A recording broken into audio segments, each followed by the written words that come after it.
नमस्कार बंधुरा IT scheme चैनेले सबाइके welcome. Friends, लक्ष्मीर भाण्डार निये एकटी बड़ो अपडेट जानानो हयेछे नबान्नर तरफ थेके। पश्चिमबंगेर महिलादेर स्वार्थे शुरू हुआ एकटी गुरुत्वपूर्ण स्कीम हलो लक्ष्मीर भाण्डार। प्रति मासे राज्येर महिलादेर हाथ खरच देওয়ার জন্য সরকার একটি নির্দিষ্ট টাকা পাঠান, সেই টাকা চলে যায় মহিলাদের ব্যাংকের অ্যাকাউন্টে। ইতিমধ্যে জানা যাচ্ছে যে এবার লক্ষ্মীর ভান্ডার প্রকল্প নাকি টাকার পরিমাণ বাড়ছে।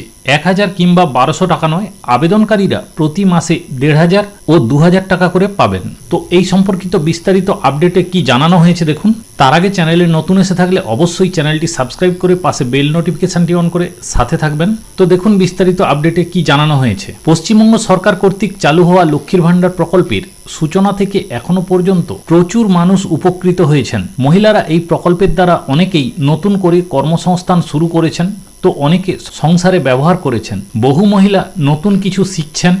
মহিলারা নিজের পায়ে দাঁড়ানোর প্রচেষ্টা করছেন। শুরুর দিকে এই প্রকল্পে মহিলাদের 500 টাকা করে দেয়া হতো। সমাজে সংরক্ষিত শ্রেণীর মহিলারা পেতেন 1000 টাকার আর্থিক সহায়তা। তবে লোকসভা ভোটের আগে এক লাফে ভাতার পরিমাণ বাড়ায় রাজ্য সরকার।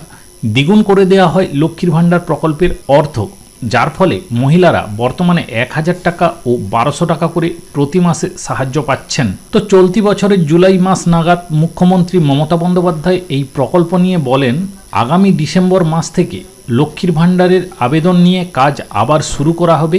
তিনি একই সঙ্গে এও জানান যে রাজ্যের তরফে চালু হওয়া গুরুত্বপূর্ণ প্রকল্পগুলি যেমন লক্ষ্মীর ভান্ডার, রূপশ্রী, কন্যাশ্রীর জন্য সরকার ইতিমধ্যে 60,000 কোটি টাকা খরচ করেছে।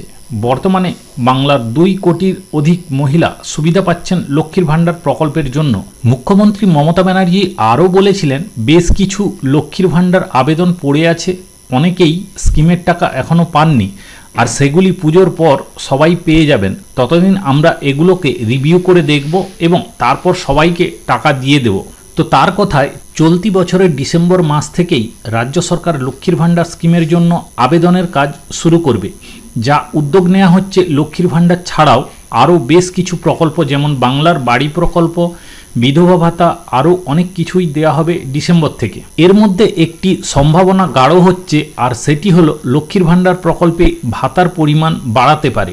এবার থেকে আর 1000 টাকা ও 1200 টাকা নয়, বদলে 1500 টাকা ও 2000 টাকার আর্থিক সাহায্য মিলবে। মোটামুটি ধারণা করা যাচ্ছে বিধানসভা নির্বাচনের আগে আবার প্রকল্পের টাকা বাড়াতে চলেছে রাজ্য সরকার। যদিও এখনো পর্যন্ত কোনো আনুষ্ঠানিক ঘোষণা হয়নি, তবে শোনা যাচ্ছে খুব শীঘ্রই এই বিষয়ে হয়তো বিস্তারিত জানা যাবে। তো লক্ষ্মীর ভান্ডার সম্পর্কিত বিস্তারিত আপডেট আজকে এই পর্যন্ত। ভিডিও ভালো লেগে থাকলে অবশ্যই বন্ধু বান্ধবদের মধ্যে শেয়ার করবেন।